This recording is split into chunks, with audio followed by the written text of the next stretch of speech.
The only news team taking action for you. KIMA, Keeper Action News. New this morning, more than a dozen people are now being assisted by the Red Cross after a duplex caught fire overnight in Yakima. The Yakima Fire Department says this happened at 12:30 a.m. in the 1100 block of West Washington Avenue. The fire originated in a duplex and quickly spread to a home. One unit is completely destroyed. 3 other units are damaged.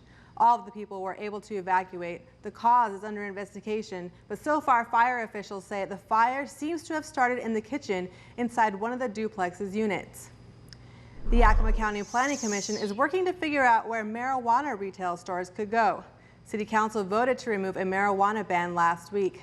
Under state law, licensed marijuana retailers are allowed 1,000 feet away from public schools and playgrounds, and at least 100 feet away from places such as parks, libraries, and recreation facilities.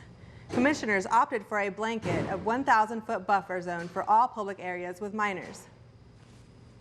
And I see this as a situation where we can look at, let's start cautiously and see what happens, see what some of the long-term results are. Despite the invite for feedback, public comment wasn't actually allowed during the meeting. The public will get a chance to comment at a hearing in June. In news around the state this morning, Donald Trump is now inches away from officially becoming the Republican presidential nominee. After 1.2 million voters cast ballots in Washington, the billionaire businessman is projected to win the primary in our state.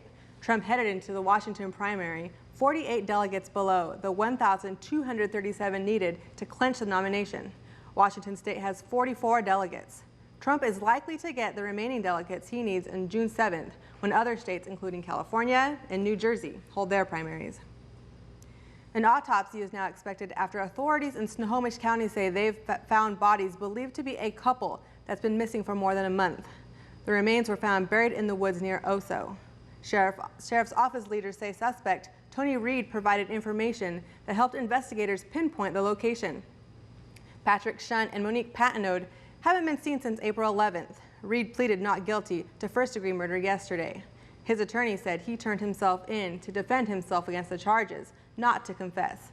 Authorities are still looking for Reed's brother John, who lived near the couple. He's believed to be in Mexico.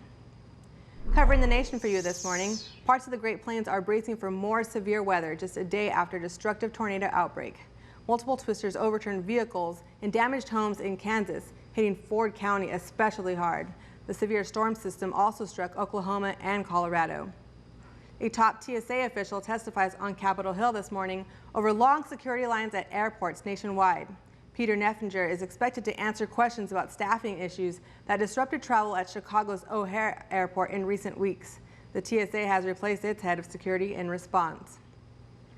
More local news for you now. Memorial Day weekend signals the start of summer, and the city of Kennewick is ready to get their aquatic playgrounds open for all to use. Starting Memorial Day weekend, the playgrounds located at Highlands Grange Park, Columbia Park, Underwood Park, and the Southridge Sports and Events Complex will be open. They'll be open every day from 11 to 7. Some kids at Yakima Children's Village got a special visit yesterday. The Washington State Cougars baseball team gathered there to meet with kids and their families. Players got to play games with some children and also got a tour of the facility. They hope that their visit was able to bring some smiles to children that may be going through a difficult time. The fact that they look up to us, the kids, and that they, I don't know, that we can be a face and show our support and make their day better is pretty cool. Last night's non-conference rivalry game between Washington State and the University of Washington was canceled due to unplayable field conditions at the Yakima County Stadium. We have a traffic alert for you this morning. Drivers in West Valley may need to find a new route the next 2 weeks. Crews are getting ready to repave Chestnut Avenue between 66th and 72nd Avenues. The road will be limited to local traffic only every weekday from 6 a.m. to 4 p.m. The restrictions should be lifted by June 8th. It was a historic moment at a wildlife safari in Winston, Oregon. For the first time in its 44-year history, a baby giraffe was born at the park. The male giraffe named Kelly was born to his parents, Mia and Mate, on May 15th. He stands 6 feet, 3 inches tall and weighs 175 pounds. He'll stay in a private yard for a month or two before joining the other animals in the park. So if you're heading to Oregon, you should be able to see him this summer.